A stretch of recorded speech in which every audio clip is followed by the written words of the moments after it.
Welcome to the Living the Dream podcast with Curveball. If you believe, you can achieve.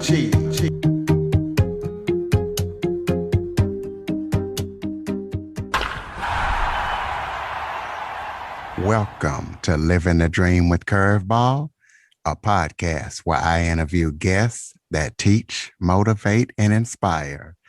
Today, I am joined by speaker, entrepreneur, and podcaster Erik Allen. Erik has battled things like addiction, bankruptcy, and he was raised in a broken home, but he has now turned everything around, and he is helping up-and-coming entrepreneurs as well as MMA fighters get noticed and known online. So we're going to be talking to him a little bit about his life and about everything that he's doing. Erik, thank you so much for joining me today. Oh, man, Kurt, it's such an honor to be here, man. Thank you so much, man. I really appreciate this. Why don't you start off by kind of giving people a background about yourself, a little bit of background? Yeah, sure. I mean, I grew up in Eastern Washington, a typical household, played Little League, went to Sunday school. My dad would take my best friend Dave and I and literally throw some dumpsters behind big stores and say, hey, go find treasure. That was like a Saturday morning thing, you know? And my parents got divorced when I was 11 years old. And then my mom, unfortunately, got together with a man who was very physically abusive. He was an alcoholic. And so I remember, watching him beat her up with a cordless phone, when those were around. And my mom never pressed charges, though. So I never understood that. Well, she ended up getting pregnant, and they decided to move myself and my sister, who's 4 years younger than me, and then my brother, who's just a few months old, up to Stevensville, Montana, small town, population 1,200 people. They got 5 acres and a house on those 5 acres, and they rented that house on the 5 acres. There was beautiful property. The problem was the house had 3 bedrooms. So that house had a bedroom for them, a bedroom for my little brother, who's just a few months old, and then my sister. And they said, Erik, you get to live in the garage. And they literally had this black tarp that was at the end of my bed that separated my bed from the truck that pulled into the garage. I did have a fireplace on my half of the garage, but during the winter in Montana, when it gets negative degrees, it still gets pretty cold out there. And, the physical abuse continued when we moved up there, and it was probably worse because the police couldn't get there. We just lived very far away from any sort of local police department or anything like that. And I remember being 13 years old, brushed my teeth one night, and I really truly believe it was God speaking to me, but they came home arguing. Wasn't anything different than any other night. But as I'm brushing my teeth, I felt God say, man, you got to turn around. You got to check this out. And so the way the house was set up was behind me was the kitchen to the pantry to the garage where I stayed. And as I turned around, I saw him on top of my mom, just boom, boom, boom, one shot after the other. And I'm like, man, I got to get this guy off. So I snuck up behind him and grabbed a cast iron pan, and I swung as hard as I could, and I split the back of his head open. And as he turned around, he said, what the? And as he said that, I swung again and split his face open. And I swung so hard that second time, I'd actually fallen over. And somehow it didn't knock him out. He was so drunk. And I remember him standing up over me, and he was yelling, and my mom jumped up and punched him probably 6 times in the face, and the blood splats on the wall. Cops finally show up, take him to jail. But again, no charges are pressed. And I actually ended up getting kicked out of the house at that time. So I had 3 months left of my freshman year of high school. So I just bounced around between friends for, the next 3 months. And that led me on this path of destruction for the next 10 years of my life. Speaking of that path of destruction, you faced jail time at the age of 18. Tell us a little bit about that and kind of talk about your path of destruction and how you turned that destruction to helping others and turning your life around.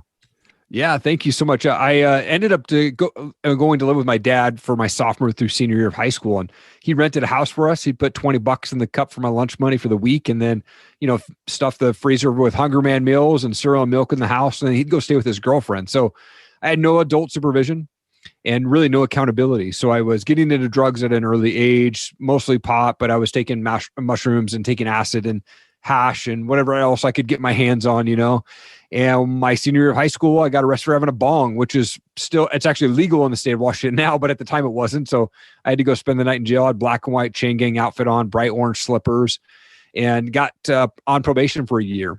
And so I couldn't smoke any pot, but what that did was that increased my intake of alcohol. And so I really started drinking heavily.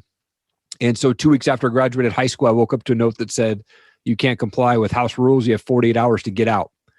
And so between the ages of 18 and 21, I moved 21 times. I lived on a bunch of couches and friends of second cousins and things like that, a week here, a week there in different places. And finally made my move up to Seattle, Washington, where I really wanted to get into the music business. So I got up there, and it took me about a year, but I finally landed a job with Universal Records, which was a dream job for me. I actually interned for 6 months and just showed up every day. They never paid me. I just showed up every day. Like, all right, this guy's showing up every day. We should probably pay him. So, I finally got paid by those guys and started tracking sales and set up meet and greets. Problem was, what that did was there's about this 2-year span during that time where I went to about 175 concerts. I was going to 2 to 3 concerts a week and had an open tab at every single concert. So I was living the rock star lifestyle without being an actual rock star. I don't know how to play anything. I just was intrigued on being the, sales and marketing guy. And 21 years old, I was $28,000 in debt, had to file bankruptcy. I was living off credit cards, when I was moving around so much. And my 1-year anniversary at Universal Records, I got laid off. This was during the Napster days. If people remember Napster, it really did kill the music industry. And so I was working at night at Starbucks, and I'd get off work and go to my, grocery store, get a 6-pack of beer, go to my ghetto apartment and drink myself to sleep every night. Yeah. One night this girl walked in and she was real good looking. And she said, "Hey, we got this cool college age event down at our church. Would you be interested in going?" And me being depressed and having no friends and, her being good looking, I was like, "Yeah, absolutely, I'll go." And so it was like this seed that was planted, I think, and that God it gave me this opportunity.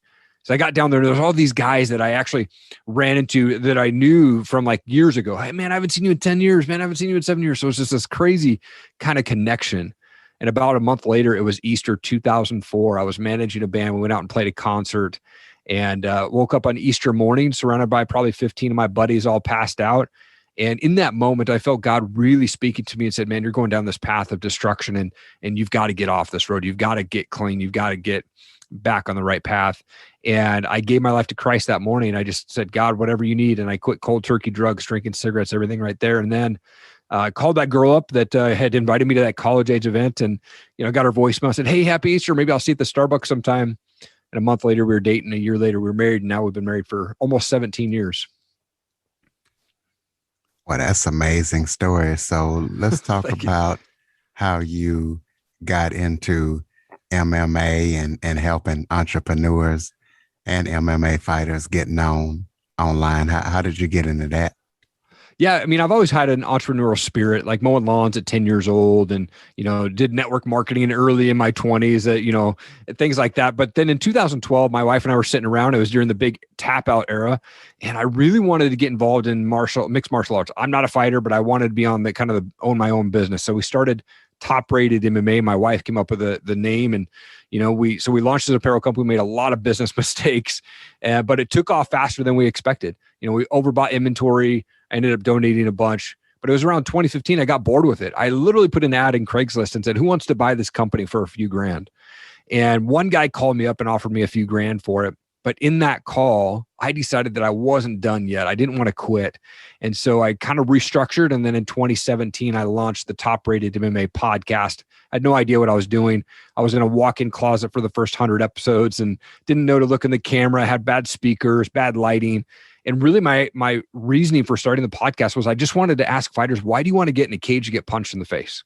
Like, I've heard everything from, I transitioned from MMA, from wrestling or to karate to MMA to guys who are like, "Man, I have a felony offense and I can't get a real job, but I can go in the cage and I can fight and I can put food on the table for my kids."